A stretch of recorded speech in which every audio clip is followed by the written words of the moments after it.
You ask Tiger to solve. This deals with linear equations with one unknown. The final result is c equals -14. Let's solve it step by step.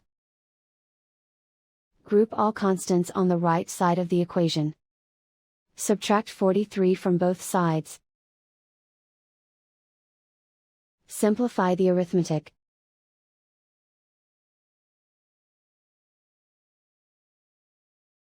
Isolate the c. Multiply both sides by 2. Group like terms.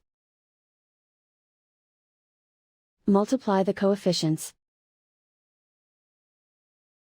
Simplify the arithmetic.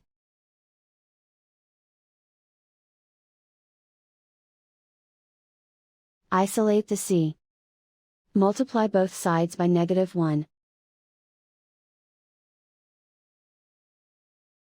Remove the ones. Simplify the arithmetic. And so the final result is c equals -14.